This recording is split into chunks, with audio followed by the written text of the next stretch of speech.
Dear friends, welcome back to my channel. आपका हमारे channel modern education में हार्दिक स्वागत है। उम्मीद है आप सभी बहुत अच्छे होंगे, मस्त होंगे, ज़बरदस्त होंगे, लाजवाब होंगे और अपने सपनों को साकार करने के लिए अब एग्ज़ाम की तैयारी कर रहे होंगे। इसी बीच में हम लोगों ने आप लोगों के बीच एक श्रृंखला मैथ्स का तैयार किया है, जो आप लोगों के एग्ज़ाम में जिस प्रकार से प्रश्न पूछे जाएंगे बिल्कुल उसी तरह का प्रश्न तैयार किया गया है। तो वीडियो को पूरा अंत तक देखिए, आपको ज़रूर समझ में आएगा और आने वाले एग्ज़ाम में आपको हेल्पफुल होने वाला है। ये बहुत मदद करेगा आपके एग्ज़ाम में। तो देरी नहीं करते हुए आज का पहला क्वेश्चन को देखते हैं। सवाल क्या कहता है, एक परीक्षा में दो पेपर ए और बी थे और दोनों पेपरों में से प्रत्येक में अधिकतम अंक 10 थे। हालांकि पेपर ए और बी को निर्धारित भरांक 2:1 के अनुपात में थे। रिया ने पेपर बी में 10 में से 8 अंक प्राप्त किए और परीक्षा में कुल मिलाकर 70% अंक प्राप्त किए। उसे पेपर ए में 10 में से कितने अंक प्राप्त हुए हैं? देखिए, इस तरह के सवाल जो पूछे गए हैं 2-3% दिए गए हैं। तो अगर इस तरह का होता है तो इसको हम एलिगेशन से सॉल्व करते हैं। सबसे पहले हमारे पास पेपर ए है और पेपर बी है, ठीक है। पेपर बी में से 10 टोटल मार्क्स है, उसमें से 8 अंक प्राप्त हुए, मतलब 80%। 8 अंक का मतलब 80% अंक इसमें प्राप्त हुए हैं। और ए में कितना प्राप्त हुआ है ये नहीं पता है, ए वाले को हम मान लेते हैं कि x अंक प्राप्त हुए ए में। और इन दोनों में से टोटल अंक हमारा बोला गया है कि 70% अंक प्राप्त हुए। कितना प्राप्त हुए हैं? 70% अंक प्राप्त हुए हैं। और इसका रेशियो दे रखा है 2:1 के रेशियो में। कितना दे रखा है? 2:1 के रेशियो में से। तो 80 में से 70 घटाएंगे तो 10 होगा, यानी एक पार्ट की वैल्यू निकालेंगे तो 2×5=10, यानी एक पार्ट की वैल्यू बराबर कितना है? 5। तो एक पार्ट की वैल्यू यहां भी 5 आ जाएगी। अब हम देखेंगे यहां पे कितना अंक रखेंगे जिसको घटाने पर हमें 5 मिल सकता है। तो आप 70 में से 5 घटा दीजिए। 70 में से 5 घटाएंगे तो 65 मिलेगा। कितना मिलेगा? 65। तो हम कह सकते हैं ए में वो 65% अंक प्राप्त किए। कितना प्राप्त किए हैं? 65% अंक। यानी फुल मार्क्स कितना है? तो एक सब्जेक्ट का 10 मार्क्स है, तो हमें पूछा है कि ए में उसने कितना अंक प्राप्त किया है। तो 65% है, इसको आप क्या करेंगे? 10 से भाग दे देंगे। तो कितना आएगा? 6.5 नंबर। कितना आएगा? 6.5 number. Option number A is the right answer. इस तरह के सवाल को आप ज्यादातर एलिगेशन से सॉल्व करने का प्रयास कीजिएगा, आसानी से हल हो जाते हैं। अब हम लोग अगला सवाल देखते हैं। सवाल क्या कहता है, 14,400 के कितने गुणनखंड 18 से विभाज्य है लेकिन 36 से नहीं? ये क्वेश्चन CHSL 2024 में पूछा गया प्रश्न है। कुछ संख्या दी गई है 14,400। इसमें पूछा गया है कि 18 से वो संख्या विभाज्य होती है, कितने ऐसे गुणनखंड है जो 18 से विभाज्य होता है लेकिन 36 से नहीं। तो इस तरह के सवाल को सबसे पहले हम लोग कैसे हल करेंगे? तो इसका फैक्टर निकालेंगे। 14,400, अब ध्यान दीजिए 14,400 है तो हम ऐसे लिख सकते हैं 144 गुना में 100। ऐसे लिख सकते हैं 144 गुना में 100 गुना करेंगे तो 144 आएगा। 144 अगर हम तोड़ना चाहेंगे तो 16 9 144 होता है। कितना होता है? 16 9 144। 16 का मतलब 2 का पावर 4 होता है, 2 का पावर 4। और 9 जो है 3 का स्क्वायर होता है, 9, 3 का स्क्वायर 9, और 16 जो है 2 का पावर 4, यानी 16 9 144। इसको इस तरह से हम फैक्टर बनाते जाएंगे। 100 को हम ऐसे लिख सकते हैं 2 का स्क्वायर गुना में 5 का स्क्वायर। देखिए 5 का स्क्वायर 25, 2 का स्क्वायर 4, 25 चौका 100। देखिए ये दोनों पावर जुड़ेगा क्योंकि इसका आधार सेम है। तो 4 और 2 6, यानी 2 का पावर मिला हमें 6 गुना में 3 का पावर 2 गुना में 5 का स्क्वायर। ठीक है। अब हम देखेंगे यहाँ पे ये हमारे 14,400 के गुणनखंड है। इसमें से आप क्या करेंगे, अगर 18 कॉमन लेते हैं तो कितनी ऐसी संख्या है जो कटेगी? तो जब हम 18 कॉमन ले लेते हैं इससे, तो आप ध्यान दीजिएगा 3 का स्क्वायर 9 होता है, 9 दूना 18, तो 2 1 कॉमन ले लेंगे, यानी यहाँ 2 का पावर 6 है तो 2 का पावर 5 बचेगा। ये संख्या पूरा कॉमन आ चुका है। यहाँ पे 2 5 का पावर 2 है। अब देखिए इसके बाद क्या करेंगे, सिर्फ पावर में 1 जोड़ना है। 5 में 1 जोड़ेंगे 6, और इसका पावर में 1 जोड़ेंगे, 2 में 1 जोड़ेंगे 3, तो 6 तिया 18। यानी इस पूरी संख्या में, इस पूरे गुणनखंड में 18 ऐसे संख्या है जो कटेगी, 18 ऐसे फैक्टर हैं जो 18 से डिवाइड होगा। अब 36 से देखते हैं कितना विभाज्य होता है। तो 3 का स्क्वायर 9, 9 चौका 36, यानी 2 का पावर 2 निकालेंगे, तो यहाँ पे बचा 2 का पावर 4, और यहाँ पे ये पूरा निकल चुका है। अब यहाँ पे बचा है 5 का पावर 2। हमें क्या करना है, सिर्फ पावर में 1 जोड़ना है। 4 में से 1 जोड़ेंगे 5, 2 में से 1 जोड़ेंगे 3, 15। देखिए कितने ऐसे गुणनखंड है, 18 में 18 से जब इस पूरे फैक्टर को भाग देंगे तो 18 ऐसे गुणनखंड है जो कटेंगे, लेकिन जब उसी को 36 से भाग दिया जाता है तो 15 ऐसे फैक्टर है जो कट जाएंगे। तो कितने ऐसे फैक्टर हैं जो नहीं कटने वाले हैं, तो इन दोनों का डिफरेंस निकालेंगे तो हमें मिलने वाला है 3। यानी 3 ऐसे गुणनखंड है जो 18 से तो भाग हो जाएंगे लेकिन 36 से भाग नहीं होंगे। तो option number D is the right answer. अगर इस तरह का सवाल आपको पूछा जाता है तो आप इस तरह से बना सकते हैं। अब हम लोग अगला सवाल देखते हैं। सवाल क्या कहता है, अंकित मूल्य पर 18% की छूट देने के बाद रमेश एक वस्तु को 34,440 में बेचता है और फिर भी 40% का लाभ कमाता है। यदि रमेश अंकित मूल्य पर 12% की छूट के साथ वस्तु बेचता तो उसका लाभ प्रतिशत कितना होता। ये सवाल एसएससी CHSL 2024 में पूछा गया सवाल था। इस तरह के प्रश्न पूछे जाते हैं और पूछे जाने की संभावनाएं हैं। तो चलिए देखते हैं इसका सॉल्यूशन किस प्रकार होगा। सबसे पहले हमें क्या करना है, सीपी और एमआरपी का रेशियो फाइंड करना है। यह हमारा सीपी हो जाता है, ये एमआरपी हो जाता है। ठीक है, सबसे पहला स्टेप में बोला गया है कि 18% का छूट दिया गया, यानी 100 के वस्तु को कितना में बेचा गया, 82 रुपए में। 100 के वस्तु को कितना में बेचा गया, 82 रुपए में। तो लाभ कितना होता है, 40%, यानी 140। 100 में 40 जोड़ेंगे तो 140। इन दोनों का रेशियो निकालते हैं। 2 चौका 8, 2 एकम 2, 2 सत्ते 14, 0, यानी 41 और 70 का रेशियो है। बोला गया यदि रमेश अंकित मूल्य पर 12% की छूट के साथ वस्तु को बेचता। अंकित मूल्य पे कितना का छूट बोल रहा है, 12%। 100 में से 12 घटाएंगे 88 बट्टा में 100, 1 0 से 1 0 उड़ा दीजिए। 7 8 56 का 6 हाथ में बच गया 5, 7 8 56 और 5 61 बट्टा में 10 हो गया। 1 0 से यहां कटेगा तो एक अंक के बाद पॉइंट आ जाएगा। अब ध्यान दीजिए 41 की वस्तु को जब आप 12% का छूट देते हैं तो हमें मिलता है 61.6, यानी 41 के वस्तु को कितना में बेच दिया गया, 61.6 रुपीज में बेचा गया। इन दोनों का अंतर निकालेंगे तो हमें प्राप्त होने वाला है 20.6 रुपीज, यानी 20.6 इतना हमें क्या होने वाला है, प्रॉफिट होने वाला है। अब इसका हमको प्रतिशत में बदलना पड़ेगा। तो प्रतिशत में कैसे बदलते हैं, तो प्रॉफिट बट्टा में क्रय मूल्य होता है 41 × 100।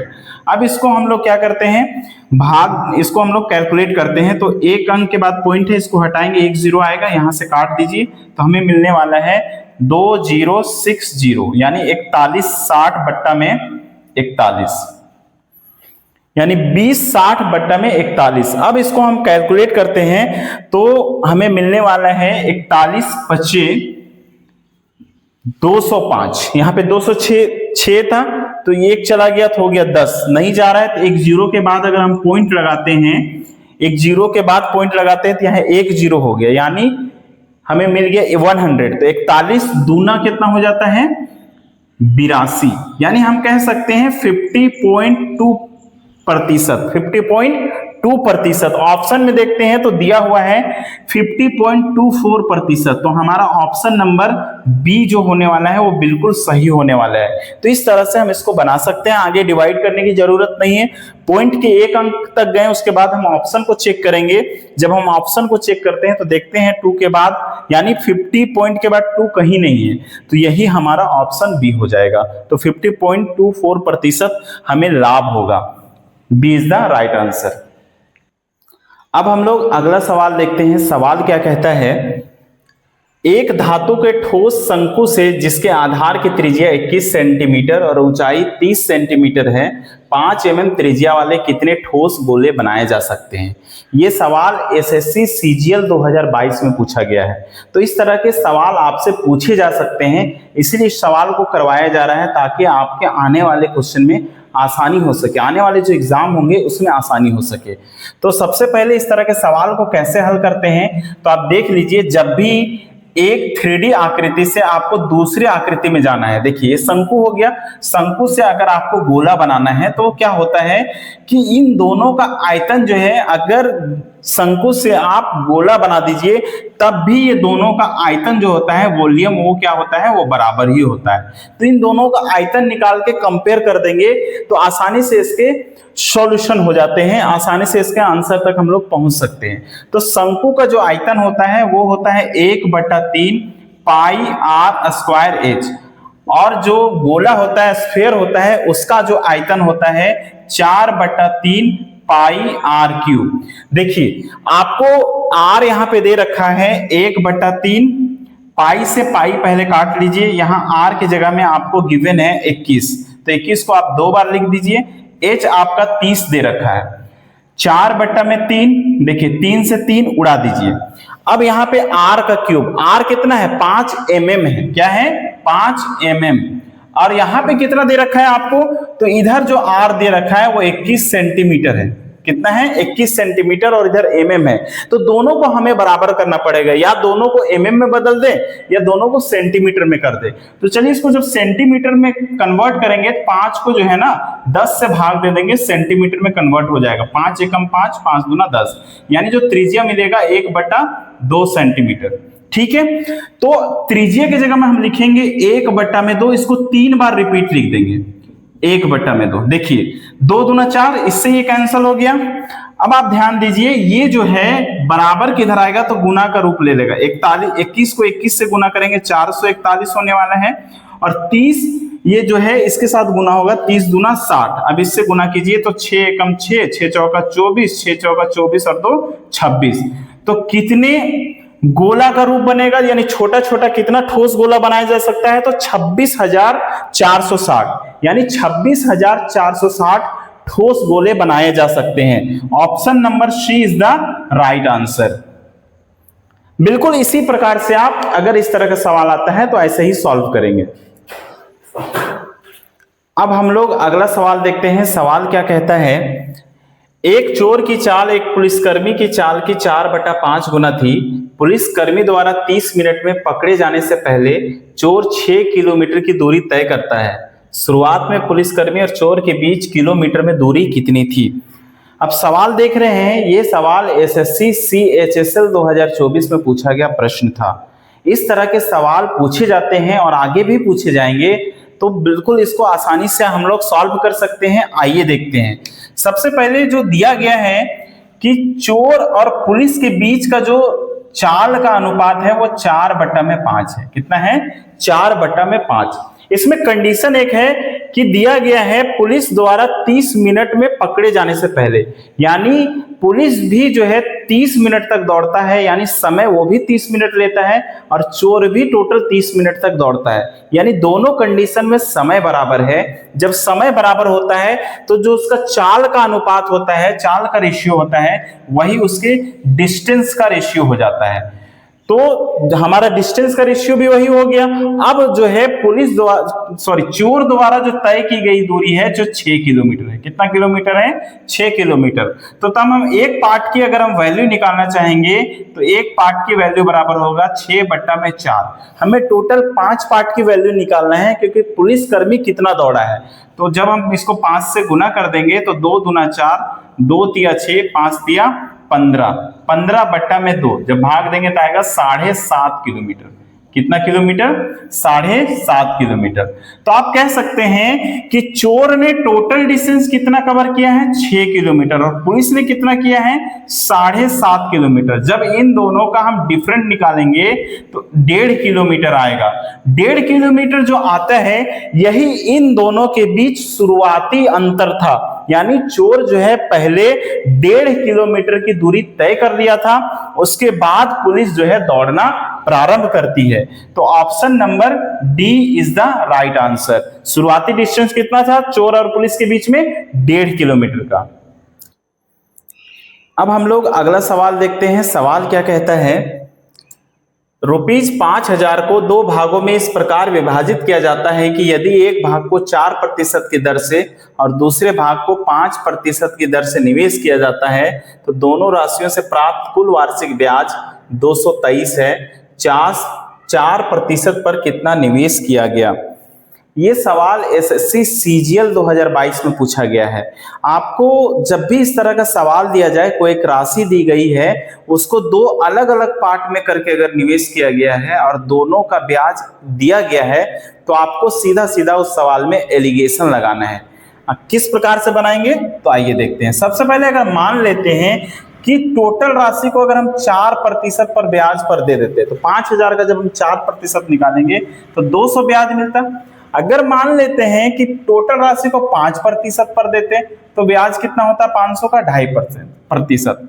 और इन दोनों का जो है हमें ब्याज दिया गया है, कितना दिया गया है? टोटल 223 रुपया।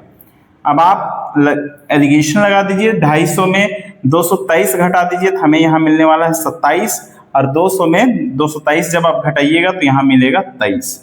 यानी इसका रेशियो आ गया है, ये 4% वाला रेशियो है, इधर 5% का। अगर आप इन दोनों को जोड़ देते हैं, 27 और 23 को जोड़ते हैं तो हमें कितना मिलता है? 50। और कुल राशि यही 50 पार्ट का वैल्यू हमें 5000 दे रखा है। 1 0 से 1 0 उड़ा दीजिए, 5 एकम 5 00, यानी एक पार्ट की वैल्यू 100 है। आपसे क्या पूछा है कि 4% पर कितना निवेश किया गया? 4% का जो हमारा पार्ट है वो 27 है। इसको जब आप 100 से मल्टीप्लाई कर देंगे तो हमें कितना मिलने वाला है? 2700। यानी 4% पर कितना निवेश किया गया है? 2700 रुपया निवेश किया गया है। Option number A is the right answer. अब हम लोग अगला सवाल देखते हैं। सवाल क्या कहता है, यदि साइन थीटा बराबर 2xy upon x square plus y square है तो टेन थीटा का मान ज्ञात कीजिए। देखिए सबसे पहले हमें एक ट्राइंगल ड्रॉ करना है। राइट एंगल ट्राइंगल है ये हमारा, ये 90 डिग्री होता है। नाम लिख देते हैं ट्राइंगल का ABC। ये हमारा लंब होता है, ये आधार और ये कर्व। साइन थीटा का वैल्यू जो हमें गिवन है, साइन थीटा बराबर है 2xy अपॉन एक्स का स्क्वायर प्लस वाई का स्क्वायर। ये हमें गिवन है, एक्स का स्क्वायर प्लस वाई का स्क्वायर। हमको पता है कि साइन थीटा बराबर होता है लंब बटा में कर्ण। क्या होता है? लंब बटा में कर्ण। तो ऊपर वाला पार्ट हमारा लंब है और नीचे वाला पार्ट हमारा कर्ण है, x square plus y square. आपको यहाँ पे आधार निकालना है। तो कुछ ट्रिपलेट होता है इसका, जब हम इसको आधार फाइंड करते हैं तो हमें मिलता है x square minus y square. कुछ ट्रिपलेट आपको याद रखने पड़ते हैं जिससे आसानी से इस तरह के सवाल को बना सकते हैं। तो हमारे पास लंब भी है, आधार भी है और कर्ण भी है। तो हमें पूछा गया है कि टेन थीटा बराबर बताइए। टेन थीटा बराबर होता है लंब बटा में आधार। क्या होता है? लंब बटा में आधार। तो हमारे पास जो लंब है वो है 2xy अपॉन आधार कितना है? x का स्क्वायर माइनस y का स्क्वायर। तो यही हमारा टेन थीटा का वैल्यू मिलेगा, 2xy upon x square minus y square. आप बिल्कुल आसानी से समझ गए। इस तरह के कुछ ट्रिपलेट आपको याद करने पड़ेंगे। अब हम लोग अगला सवाल देखते हैं। सवाल क्या कहता है, 16a square plus 4b square plus 9c square minus 16ab plus 12bc minus 24ca। ये a plus b plus c के होल स्क्वायर को तोड़कर इस तरह का फॉर्मूला बनाया जाता है। तो हम लोगों से सीधा सीधा पूछ रहा है a plus b plus c का मान पूछ रहा है, के होल स्क्वायर का मान पूछ रहा है। तो हम लोग जब देखते हैं इस सवाल को तो ये 3 स्टेप को छोड़कर हम लोग आगे बढ़ जाते हैं। यहाँ पे लिखा हुआ है माइनस 16ab। क्या लिखा हुआ है? Minus 16ab। यहाँ पे ये ध्यान देना है, हमारे पास 2 अल्फाबेट है a और b। इसमें से या तो a माइनस में होगा या b माइनस में होगा। दोनों में से कोई एक संख्या जो है माइनस में मिलना चाहिए। ठीक है, तो हम लोग चेक करते हैं ऑप्शन में। यहाँ पे देखते हैं a प्लस में है, 4a प्लस में है, लेकिन माइनस 2b है, यानी b यहाँ पे नेगेटिव है। तो इसका मतलब ये जवाब हो सकता है। हम लोग आगे भी चेक करते हैं तो ए पॉजिटिव में है और बी नेगेटिव में है, तो ये भी इसका जवाब हो सकता है। जब हम लोग आगे बढ़ते हैं 4a + 4b ये दोनों पॉजिटिव है, तो इसका मतलब है कि ये इसका जवाब नहीं होगा। डी नंबर देखते हैं, ये दोनों पॉजिटिव है ए बी, तो ये भी इसका जवाब नहीं होगा। उसके बाद जब हम लोग आगे बढ़ते हैं तो हमें क्या मिलता है 12bc, ये प्लस में मिलता है। क्या मिलता है? प्लस में। यहां पे हमारे पास ऑलरेडी बी नेगेटिव में मिला है, दोनों कंडीशन में बी नेगेटिव में मिला है, तो दोनों में से क्या होगा 12bc, मतलब इसका मतलब होगा सी का साइन भी हमें नेगेटिव में मिलना चाहिए, तभी माइनस और माइनस गुना करने पर प्लस हो जाएगा। यानी दोनों का साइन मिलना चाहिए। जहां साइन नहीं मिलेगा, बी का साइन माइनस है तो सी का भी साइन माइनस ही होना चाहिए। हम लोग चेक करते हैं, यहां सी का साइन जो है प्लस में है, इसी कंडीशन से ये हमारा मैच नहीं कर रहा है, तो ऑप्शन नंबर बी जो है ये राइट आंसर है, ये हमारे इस सवाल का जवाब है। आज का हम लोग अंतिम सवाल देखते हैं। सवाल क्या कहता है, आप लोग देख सकते हैं कि सवाल किस प्रकार है। ये एक लेडर वाला प्रश्न है, और लेडर वाला प्रश्न को आप किस प्रकार से सॉल्व करेंगे, तो सबसे पहले नीचे चले आइए और देखिए सबसे लास्ट में जो है वहीं से सॉल्व करना शुरुआत कीजिए। देखिए 5 दूना 10, 10 में 1 जोड़ें 11/2, ये 2 ऊपर चला जाएगा। कहां चला जाएगा? ऊपर। नीचे कितना है 11, 11 एकम 11 और 2 13, 13/11 है, तो 11 जो है ऊपर चला जाएगा, तो हमारे पास ऊपर में 11 है और नीचे 13 बचा है। यानी बोल सकते हैं x + 11/13 बराबर कितना दे रखा है 2, ये प्लस है, बराबर के जब इधर आएगा तो माइनस में हो जाएगा, यानी 2 - 11/13 बराबर x। 13 दूना 26 -11/13, जब इसको 26 में से 11 घटाएंगे तो 15 आएगा, 15/13, यानी x की जो वैल्यू है वो हमें कितना मिला है 15/13। Option number A is the right answer. अगर आपको लेडर वाला सवाल कभी भी मिलता है तो आप नीचे से हमेशा सॉल्व करने का प्रयास कीजिए, आसानी से आप इस सवाल को हल कर सकते हैं। अगर आपको हमारा ये सेशन पसंद आया है तो हमारे चैनल को सब्सक्राइब कीजिए, अपने दोस्तों के साथ शेयर कीजिए और अपनी राय जरूर रखिए। और ये फेसबुक से देख रहे हैं तो चैनल को फॉलो जरूर कीजिए। मिलते हैं हम लोग अगले सेशन में। धन्यवाद।